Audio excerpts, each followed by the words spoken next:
Hello everyone. I want to read a piece that I recently wrote. And I write these so that I can think them through very carefully, by the way, instead of just reading them or spontaneously uttering them.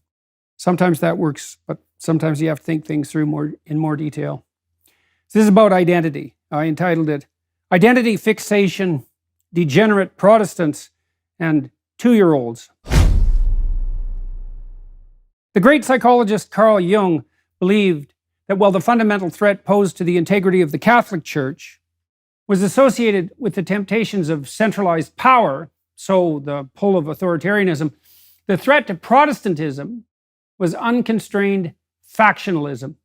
Jung believed that the logical conclusion of the Protestant Revolution was atomization, serious and wide-reaching enough so that all those in the Protestant world would end up members of their own personal church.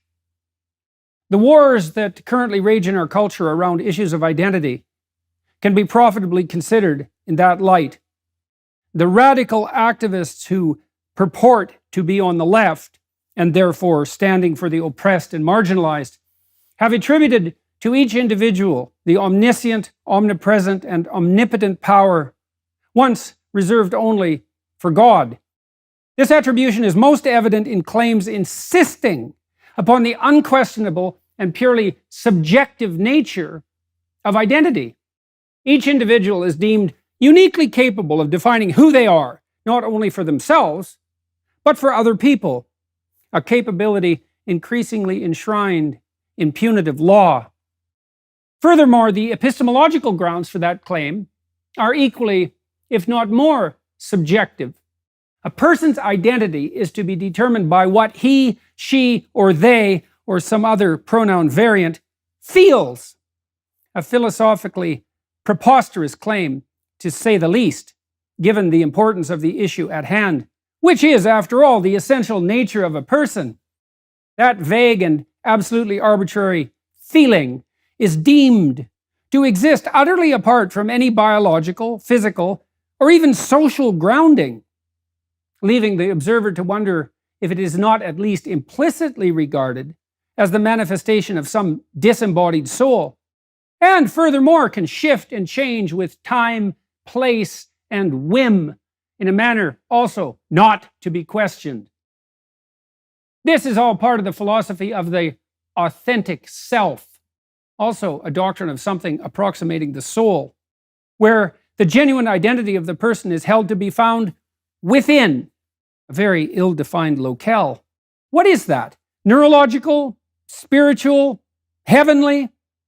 And all social regulation of that identity is held to be unacceptably arbitrary, punitive, and compulsion-based, and all biological determination of that parodied as prejudiced essentialism. In the world where the authentic self is the ultimate authority, only the atomized individual rules. This insistence is reflected not only in the absurd doctrines of the subjectively defined self, but also in the reconfiguration of violence, harm, and offense. Harm is held to be something only the putative target of that harm can define. If I feel that your words have hurt me, another feeling, then you are deemed guilty, regardless of intent, precedent, or the opinions of others, who may very well not agree that a reasonable person would have been hurt by the action or statement in question. Worse, all of this appears to be a consequence of something approximating what Freud defined as fixation. That is, failure to develop beyond a given developmental stage or degree of maturity. Freud observed that when people hit an insuperable obstacle in the development of their personality, they tended to retain the patterns of behavior that characterized their age at the time of impediment. I learned to see this in my clinical practice and then also in my private life. Now and then, when I was discussing something serious with one of the people I worked with, their entire mien would shift. I remember in particular one woman, about 50, discussing an event that occurred when she was about 5.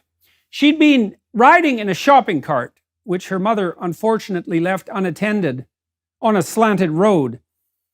The cart sped down the road, eventually tipping, spilling out my client, who then ended up in a hospital, where she was subjected to the tender mercies of a rather psychopathic nurse.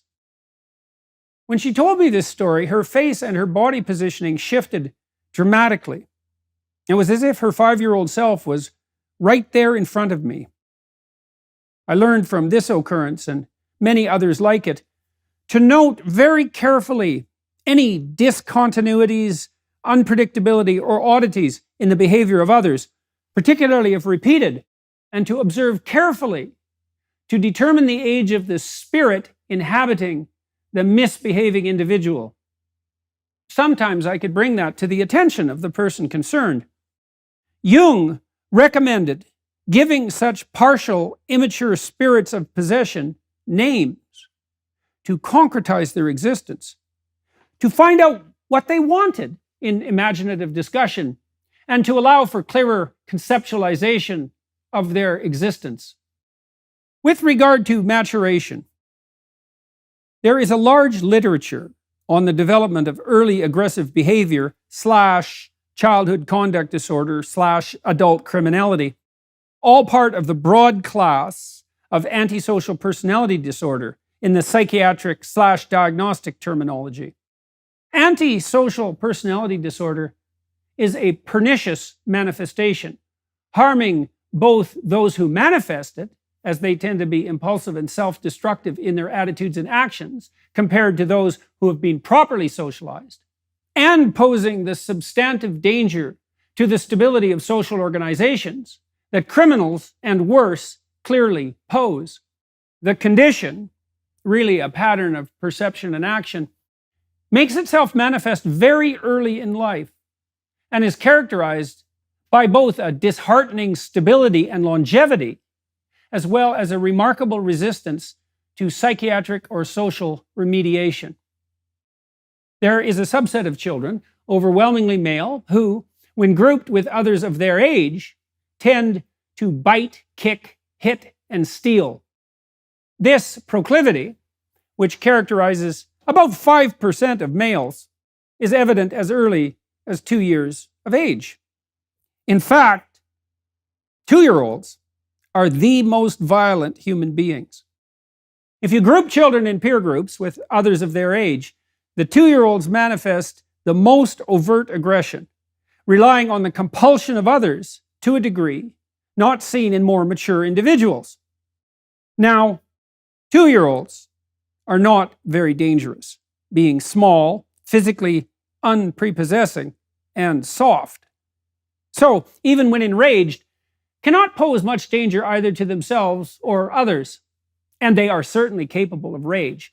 There is little behavior more dramatic than a full-fledged 2-year-old temper tantrum, arms akimbo, prostrate on the ground, fists and legs pumping and pounding, face red, tears of rage, sometimes accompanied by the remarkable ability to suspend breathing until unconsciousness. If you ever saw an adult manifest such behavior, you would be struck dumb and never forget it. And I have seen that more times than I care to remember.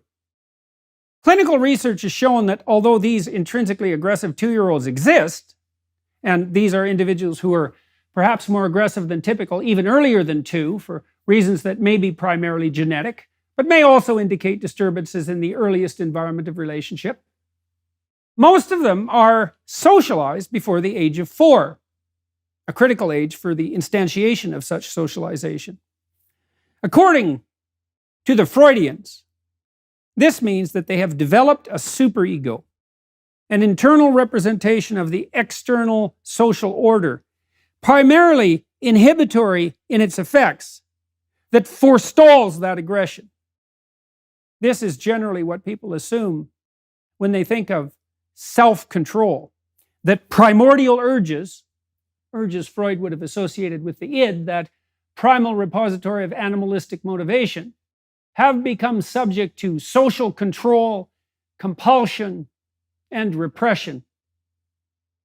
This is not what was posited by the great developmental psychologist Jean Piaget.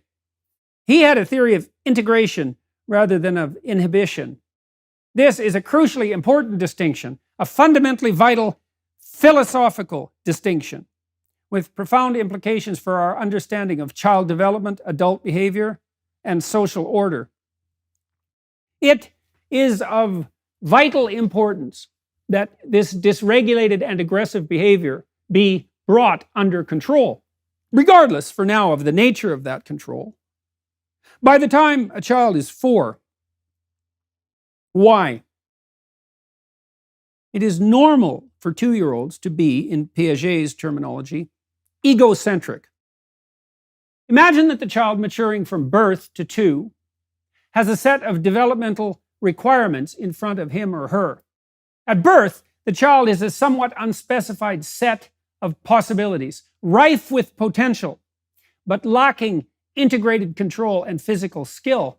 The child has to learn to move with ever greater degrees of precision, gaining the ability to voluntarily move arms and legs and then hands and fingers and toes as he or she learns to reach and grasp and walk and run and kick and jump. The child also has to learn to integrate across all those abilities so that he can walk and chew gum, say, at the same time. Simultaneously, he or she has to unify a diverse set of fundamental, biologically predicated emotions and motivations, circuits, so to speak, governing goal-directed action, response to damage, danger and the unknown, food and water intake, temperature regulation, rage, exploration, interpersonal care, and play. This is an incomplete list, and its details are subject to ongoing debate.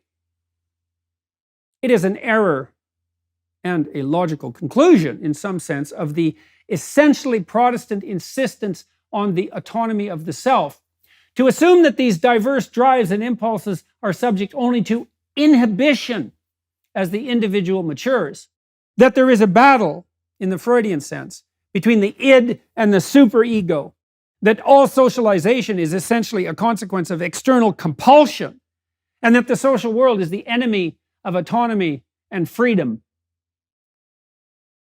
How might the alternative be understood? As the infant matures towards his or her 2-year-old self, the various subsystems given at birth and biologically instantiated organize themselves competitively and cooperatively into an integrated hierarchy with a goal, at least implicit, beginning to manifest itself at the pinnacle. That goal is full integration into society and recognition by the others who make up that society of the value and worth of the integrated individual. Such integration occurs as a consequence of the cooperation and competition that makes up socialization itself. Even breastfeeding is a negotiation. The child has to learn how to latch onto the nipple without biting, without too much fuss, with a certain degree of cooperation, even in the face of hunger and discomfort.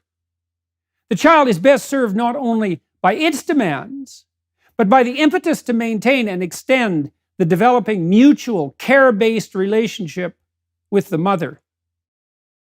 Even those who might doubt such a thing have had ample opportunity to observe, if they care to, the proclivity for children to burst into tears if surrounding children do so, and to manifest distress in the face of the distress of their mother or father.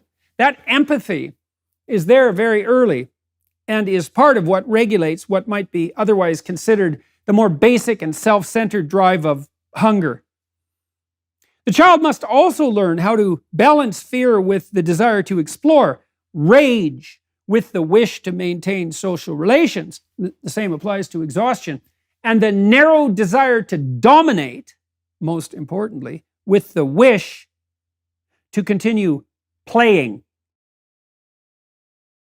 By the time a child nears the end of his or her second year of life, what might be described as the internal hierarchical organization has made itself manifest.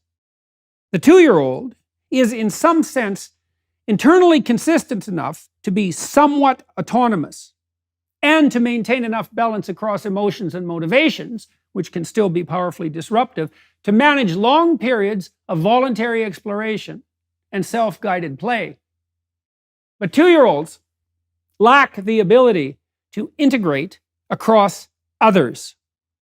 Piaget observed that 2-year-olds placed together cannot really share. This is an averaged observation. They don't really play together either. Each 2-year-old, quite likely to grab and hoard toys for themselves, plays with said toys according to the dictates of their individual imaginations. They are in their own subjective world, so to speak, and are, as of yet, unable to engage in the true social play characteristic of shared pretense. Let's pretend. Their identities are defined subjectively. 2-year-olds are egocentric in the Piagetian terminology. They will insist that the game they have defined and fallen into is the game that must be played, and they will become frustrated and unruly if that egocentric play is disrupted. Around 3, this changes. The properly developing child becomes able to communicate well enough to start to bring his or her own being in line with that of another. One 2-year-old might sit beside another, play independently with his truck, while his potential partner in play imagines another game with a doll. Now and then they might interact, but without attempting to bring their mutual play worlds together. 2 mature 3-year-olds, by contrast, can begin to negotiate a shared play space. This is the beginning both of mature identity, intensely social and thoroughly negotiated in its nature, and of sophisticated social being. One might propose to the other, you be the daddy and I'll be the mummy, and this can be our house. Each can then adopt that fiction as an identity and play out the interaction. That exploratory play is the child's primary form of thought, particularly in relationship to identity, and occurs almost entirely in a social space. A well-developed child of 3 can subordinate his or her impulsive short-term drives to the demands of a larger, more inclusive narrative, and can listen and take turns during the game, as well as modifying his or her behavior in response to the ongoing drama of the pretend play. And there is little difference, except in degree, between successfully playing house as a child of 3 to 7, say, and doing the same as an adult. The basic structure for the cooperation and competition toward a shared end, the establishment of a peaceful, loving, productive, generous, secure, and playful home, makes itself manifest at that early age. Play is so crucially important to children and so utterly engaging to them because it constitutes a microcosm of the expanded adult social world. The child who, by the age of 4, insists that only the identity he has formulated matters and only the game that he wishes to play is to be played, will find himself exceptionally unpopular with his 4-year-old peers. This is a complete catastrophe, as the primary agents of socialization for children 4 years old and older are other children. This means that the child who still uses the strategies of a 2-year-old at the age of 4, particularly if those strategies involve the violence of that small percentage of 2-year-olds who spontaneously manifest aggression, will be unable to make friends. This means further that he or she will basically be outcast, alone, frustrated, angry, and arguably worse, falling further and further behind, comparatively speaking, with every passing month and year. The aggressive 2-year-old who is still kicking, biting, hitting, stealing, having temper tantrums when frustrated, and is unable to adopt a negotiated identity, is all too frequently a bully, a narcissist, a delinquent when teenaged, and then later a criminal. The best predictor of adolescent and adult criminal behavior is childhood conduct disorder, which is characterized precisely by such attributes, evident upon further exploration at a very early age. Identity is negotiated, plain and simple, not subjectively defined. For all of those who have matured past the level of an egocentric and sometimes violent 2-year-old.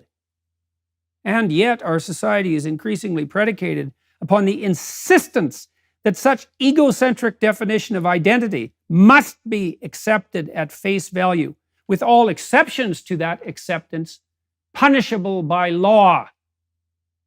There is nothing good about this for anyone. The adolescents who insist that their identity be subjectively defined and who simultaneously toy with a fluid self-description, even at the level of basic sex, to say nothing of gender or sexual attraction, appear fixated at the 2-year-old level of development. They are ensconced in a subjective, solipsistic world of pretense, which operates independently of the concerns of all others. They insist, with all the egocentricity of a 2-year-old, that their opinion about their identity, regardless of whether that identity constitutes a playable social game voluntarily acceptable to others, is to be regarded as paramount, with all violations marked by what is essentially a temper tantrum, and with all violators, regardless of intent, another characteristic of 2-year-old thought, to be punished as perpetrators. Why might this be? Well, first, children are now being born to adults who are old enough by historical standards to be grandparents. Such adults are likely to be more conservative and sheltering than younger parents. They are also possessed of the resources that make optimal deprivation for their children difficult. If your family is wealthy, why not shield your children from all threat and pain, but therefore also from all necessary challenge?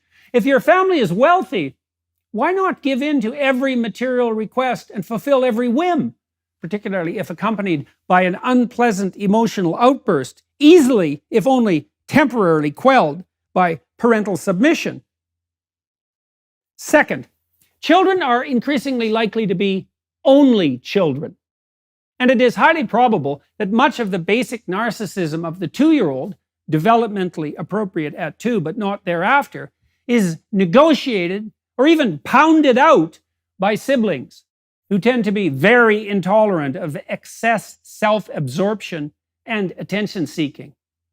Third, parents are guilty in this atomistic Protestant/liberal sense, believing at least implicitly and often explicitly that any restrictions placed on the development of their darling will interfere with his or her happiness, which generally means moment-to-moment emotional stability, and, even worse, creativity, as if the relationship between constraint and creative endeavor is negative rather than positive, even though the latter is clearly and demonstrably true.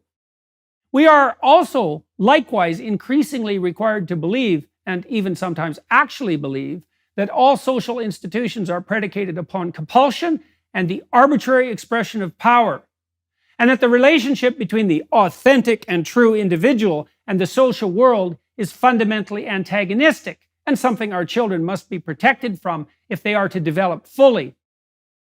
This extends even to the point of skepticism about the utility and necessity of so-called competitive games, as if it could be a game at all in most cases without that necessary element of competitive striving toward what is, after all, the point or goal of the game. Fourth, we surround our children with attention-attracting screens from the time they are very young, onward through their young lives. Even when my wife and I had young children, and although we were both near 30, we were often the youngest parents with the oldest children, The typical consequence of visiting another couple with kids the same age as ours was their immediate positioning in front of a TV so that they would not disturb the adults for a few hours. The kids should have been tossed, so to speak, into the basement together without anything distracting so that they became bored and frustrated enough to invent their own entertainment, which certainly would have entailed the generation of the spontaneous and mutually engaging drama that constitutes pretend play. We worry very much about the content that children are exposed to on our ubiquitous personal phones, even more invasive than the TV that everyone worried about for decades. But it's not the content, as Marshall McLuhan pointed out. It's the medium itself. What children are not doing when glued to a screen is a more important determinant of their now too often pathological development than whatever content they might be exposing themselves to. There is no good evidence, for example, that children who watch more violent stories or play more violent video games are driven towards violence by that content. It is far more likely that kids with a propensity for violence at age 2, say, are unlikely to mature out of that propensity if their salutary play with other children is constantly disrupted by the presence of screens. Fifth, and perhaps as a consequence of older parents, more resources, and fewer siblings, we radically privilege safety over play, exploration, curiosity, autonomy, and encouragement. This proclivity has been accelerated by the rise of single mother families, as mothers are more likely to be concerned about safety, given the on average higher levels of threat sensitivity characteristic of women, and less likely to facilitate the forms of play that appear risky in the short term, but which have marked advantages in the broader social world and at more sophisticated stages of maturity. This problem is exacerbated by the broader scale shortage of male primary school teachers, the relative dearth of males in positions that enable the masculine socialization of children, and the high probability that in the case of divorce, primary custody will be awarded to the mother. All of this is made worse by the broad-scale distrust of male patterns of child and adolescent care that now characterize our society. None of this is remotely acceptable, and it is certainly not sustainable. The absence of father-patterned socialization is a complete catastrophe for children, as the clinical developmental literature makes perfectly clear.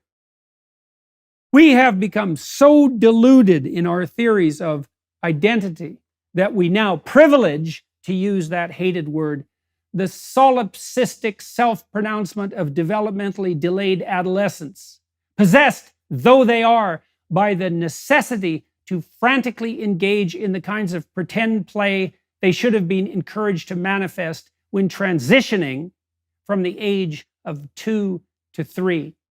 This impulse for pretense, suppressed by Oedipal helicopter parents, reemerges with pronounced motivational force and no shortage of moral outrage when interfered with, when those damaged children escape from home to school or university and get enough freedom to embark upon their now terribly delayed journey of maturation. They experiment with their gender identity, even extending that into the world of sheer make-believe, hence all the experiments with animal and fictional identities, in precisely the manner of very young children attempting to find their place in the social world. These attempts at identity development should be viewed with compassion, reflective as they are both of a very disturbed society and, more particularly, of very disturbed childhoods. But that does not mean that the identity claims of exceptionally immature adolescents, buttressed by the idiot intellectuals who purport to serve as teachers and guides, should now come to establish our social norms, let alone our laws.